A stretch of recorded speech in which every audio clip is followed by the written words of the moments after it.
Welcome along to our big match preview and back by Ladbrokes for the season. We're here to take a look ahead to Saints' next game on the road, and it feels like we're on a repeat every single week. Must-win games, failures of the manager. This week I'm just with Clive, so no fisticuffs this week, mate.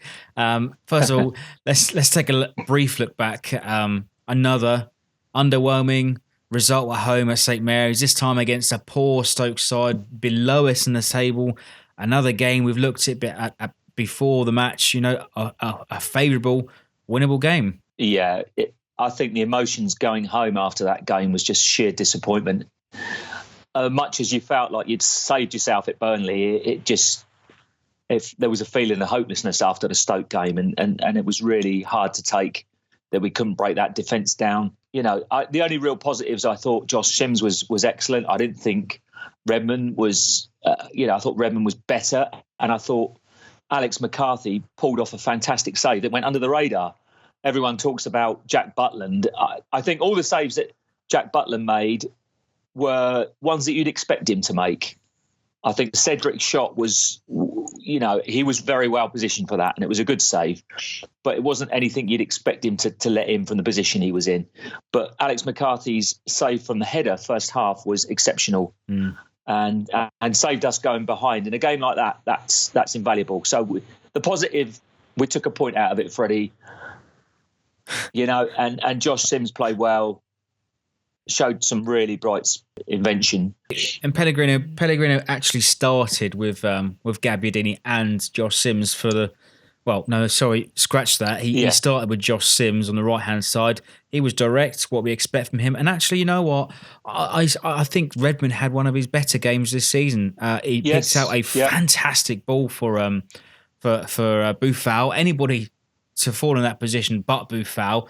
But, before the second half, in the first, Pellegrino once again content at possession, failing to take the chances once again. A really poor first half. Yeah, it was so despondent. But I still I can understand people's frustrations, but booing the team at half-time really doesn't help. We're well in the game. It's 0-0. You expect us to come out in the second half and give it a right go, which we did. Failed, okay, but we did get closer. We should have scored a goal. Where do we go, Freddie? We just say the same thing every week, don't we? And it's getting really tough. Our big hope is the fact that there are an imbalance of fixtures and our away form's been decent. That's our big hope. But again, it's a hope with a capital H, isn't it? Yeah, hope with I think in all caps, I think, mate, actually. Also, the tabloids this week linking Pellegrino away, whatever the finish is this season. Oh, who knows? Who knows? I think you've got to ignore stories like that and just carry on week by week. And go into the battle and give your best. We all know we need to be together. There are obvious candidates out there, even at this late stage, if he did get the chop. But you'd think now it's gone so long, and we're so near to the end that it would be unlikely for them to make a change. Well, it's been unlikely for most of this season, mate. And I think we've also got to the point where we've got to the point of no return now. I think it's far too late to make a change. And historically, if teams make a change at this late stage of the season, now let's face it, we're in the running. I don't think the new manager will have enough time to put his stamp on the team, put his authority in, and put his style into the squad to help us stay up ultimately. No, it wouldn't put style, but it could change the attitude, and perhaps that is what is needed. But I don't think it's going to happen, mate. And we've just got to look forward to this Newcastle game. Well, in the poll we made over on our on the website, on the forum, and also on our Twitter page, we've had over 2,000 votes across the two pages, and the majority of them voted yes, we should make a change now. 85% of people voted. Now, as I said, sort of we've been saying it across multiple different videos. I think the arrogance of the board will keep him in a job to the end of the season, and we're stuck with him. And and I think we have to resign to the fact that we've got Pellegrino now until the end of the season and get behind the squad. That really is all we can do, Freddie. It's such a crunch situation. There's a decent set of players there. Can they get together? And two wins could lift them right out of the situation. But where are those wins coming from? Really, come on. If you feel, what worries me is if we get ahead in a game, is holding on, is closing a game out.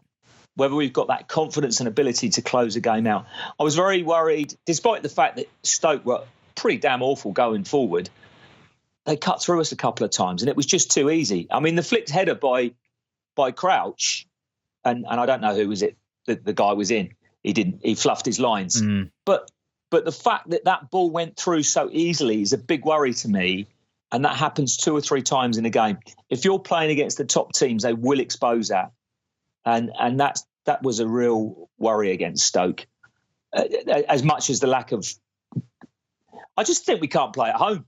I think it's got to that stage where we cannot play at home. I thought the crowd were quite decent, to be honest. I disagreed with the booing going off at half time. But they showed a lot of, given the nature of the performance, they showed a lot of restraint and tried to keep the support going. You know, for all the criticism maybe that I've labelled at the home crowd before, I think on Saturday they tried to stick behind the team, and I think the guys left there know that they know that we're in such a state that only 3 home games to go, 2 of which are against the top 6. You know.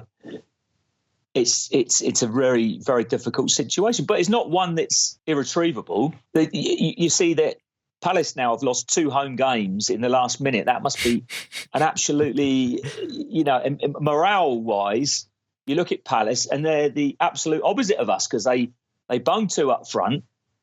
They get 2-0 up a game, get it pulled back to 2-2, and you think, well, they'd shut up shop and settle for a point, but they didn't. They really went for it and they paid the price.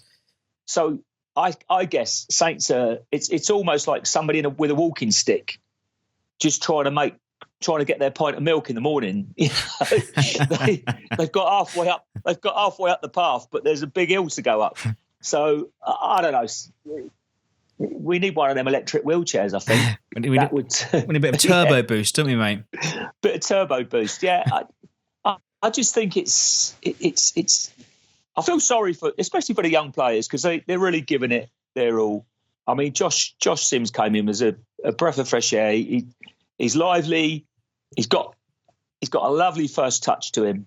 Gabster came on, made a big difference. The formation when we went 4-4-2 made a big difference as well. Do you know, it's I heard the commentary on Monday night, and they said Roy Hodgson was brave to play 4-4-2 against Man United, and that is something that Pellegrino completely lacks at the moment. He's scared of going for games because he's setting up the games trying not to lose. And how much confidence does that really breed into the team, and how much does that breed into the fans? None at all, in my opinion. Well, we're paying the price for those games that we didn't convert to wins. The Bournemouth away, the Brighton away, Swansea at home. Games that we've been in really good positions and haven't. We've ended up getting a point, but there should have been 3 points. Unlucky at Watford. We've just got to face these last 9 games now and go for it. Newcastle, difficult one. I was really impressed with them at St Mary's. I thought they showed that they played a lot of decent football. They were very positive. I think they've got the same problem as us, that sometimes at St James's, the crowd, whilst they give them massive support, they make them nervous, they make them clam up. And that's what we've got to sense. And really, if we do get the chance, go for the jugular. And I'm not sure that Pellegrino's going to. Yeah, he plays with pressure at home. And actually, I'm sure you agree with me that I think you are painfully willing for Manchester to win on Monday night. Oh, God. Just to get any sort of advantage over Crystal Palace to keep us out of the drop zone. Out of all the things of being down at the bottom, that is the worst, isn't it? That is, having to want these big teams to turn over the little guys, because that's totally against what we stand for. Yeah. We're all for a little guy overturning. Let's hope not at Wigan next week. But, that's what Saints have been about through their history. And it's hard. It's hard. But I suppose I was, and that was an unlikely winner at Palace. But it's important. And each point is some sort of step towards safety, we hope. But somewhere along the line, we need these 2 or 3 wins. Where are they coming from? I could see if you just went out and were brave away from home. We know that we can play good football, take the game to the opposition, because I think we're going to have a fair bit of the ball up at Newcastle. I think that they might come at us early doors, but I think we're going to have a fair bit of the game. If you do get ahead and you're bossing the game possession-wise, go and kill it. If you do get ahead, that is the key. Yeah, absolutely. And, off to St James's Park, it's always a big cauldron, 52,000 fans packed in there. We're taking a good support, and the key is to get behind the squad, hopefully outsing. I know it might be difficult sometimes to outsing the Jewelleys, but as you say, we need to be brave and play without pressure. Yeah, from the fans' point of view, look, when it goes quiet, make a noise, because it will always go quiet up there. It will always go quiet at certain periods of the time of the game. It's not a constant noise like it used to be, because football fans have completely changed the makeup of the way, the makeup of the ground has completely changed, as it has at every club. Whilst they are vociferous, they're more vociferous away from home. Sometimes at home, it's a bit like Liverpool and Old Trafford. It does go quiet. I'm sure the Saints fans will do their bit. Yeah, and I've been reading some of the reports and listening to some of the the radio articles this week. Apparently, Benitez has said to the press that he's ready to go at Saints and attack, like they were at sort of Liverpool a few years ago. Maybe it'd be a bit of the Master versus the Apprentice again this weekend. Oh God, I just hope it's Saints v Newcastle, and that again the attention gets drawn off of those two, really, because we have total respect to Benitez. He knows what he's doing.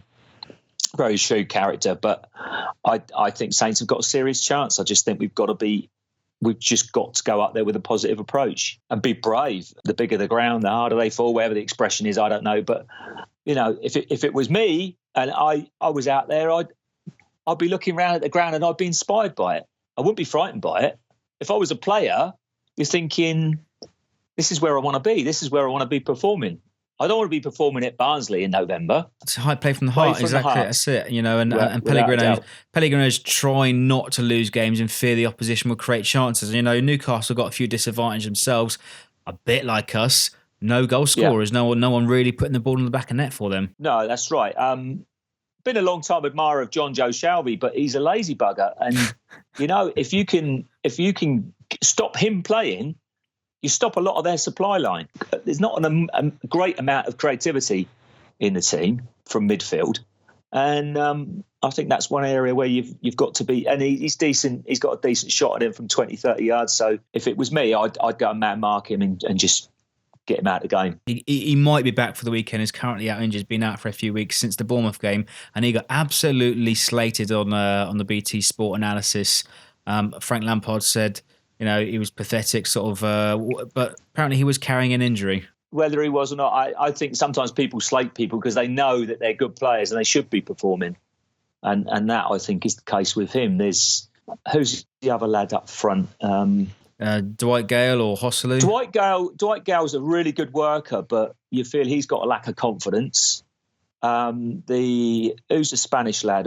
Is he Iosi Perez or Hosselu? Iosi Perez, I was really impressed with in the champ. When they were lower down, and when you watch Newcastle, you always think you've got a chance at the back, especially from set pieces. So let's hope we can expose that. But it's hope, Freddie. It's hope. It's not. It's capital H, capital O P and E. And actually, we had about 15 or 16 corners against Stoke.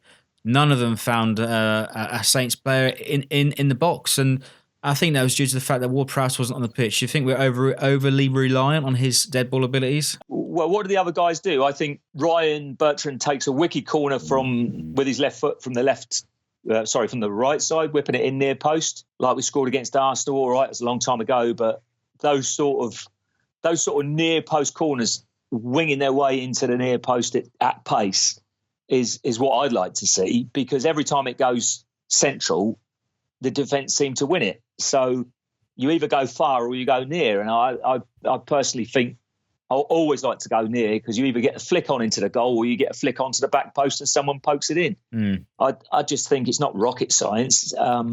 So many. I can't believe we had 16 corners. Yeah, I think it's 15 or 16. And everybody gets so excited, don't they? Every time there's a corner and it's like nothing's happened. Yeah, of course we missed Ward-Prowse, but unfortunately had a couple of bad games.